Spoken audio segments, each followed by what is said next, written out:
वेई फेंघे के बीच मॉस्को में मुलाकात हुई। दोनों रक्षा मंत्री शंघाई सहयोग संगठन SCO की बैठक में हिस्सा लेने के लिए मॉस्को में हैं। ये बैठक करीब 2 घंटे 20 मिनट तक चली।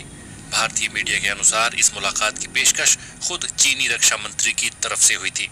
दोनों रक्षा मंत्रियों की मुलाकात ऐसे समय हुई है जब भारत और चीन की सीमा पर पिछले कुछ महीनों से तनाव बना हुआ है और हिंसक झड़पें भी हो चुकी हैं। ऑल इंडिया रेडियो की खबर के मुताबिक शंघाई संगठन सहयोग, सोवियत संघ से अलग हुए स्वतंत्र राष्ट्रों के संगठन CIS और संयुक्त सुरक्षा संधि संगठन CSTO के सदस्य देशों की संयुक्त बैठक को संबोधित करते हुए रक्षा मंत्री राजनाथ सिंह ने कहा कि भारत ऐसी वैश्विक सुरक्षा के लिए प्रतिबद्ध है जो मुक्त, पारदर्शी, समावेशी और अंतर्राष्ट्रीय कानून से जुड़ी हुई हो। राजनाथ सिंह ने अपने संबोधन में कहा कि दुनिया में एक दूसरे पर भरोसा और सहयोग, अंतर्राष्ट्रीय कायदे कानूनों के प्रति एक दूसरे के हितों के प्रति संवेदनशीलता और मतभेदों को शांतिपूर्ण तरीके से सुलझाने की व्यवस्था की जानी चाहिए।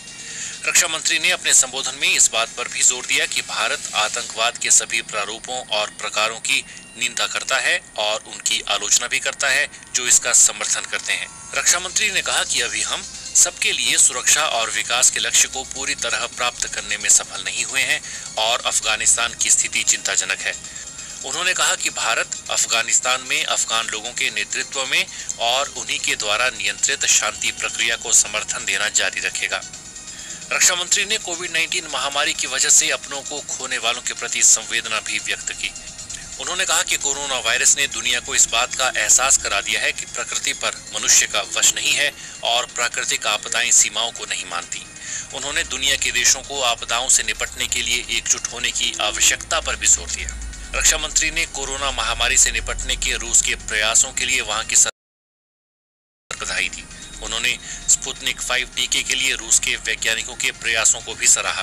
भारतीय मीडिया के कुछ हिस्सों में ये लिखा जा रहा था कि चीनी सैनिक भारत चीन वास्तविक नियंत्रण रेखा पर मई के पहले हफ्ते से उन हिस्सों में दाखिल हो गए हैं जो भारत अपनी तरफ का हिस्सा बताता रहा है। भारतीय नेतृत्व मीडिया की इन खबरों को खारिज करता रहा था, लेकिन LAC पर गलवान घाटी में 15-16 जून को हुई हिंसक झड़प ने सबकी आंखें खोल दी।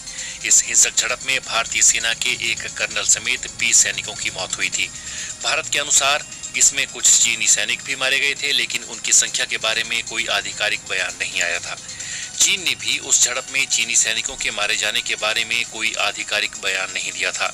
इस हिंसक झड़प से पहले और बाद में सैन्य स्तर पर भारत और चीन से बातचीत होती रही है, लेकिन ये भी सच है कि सीमा पर तनाव बना हुआ है।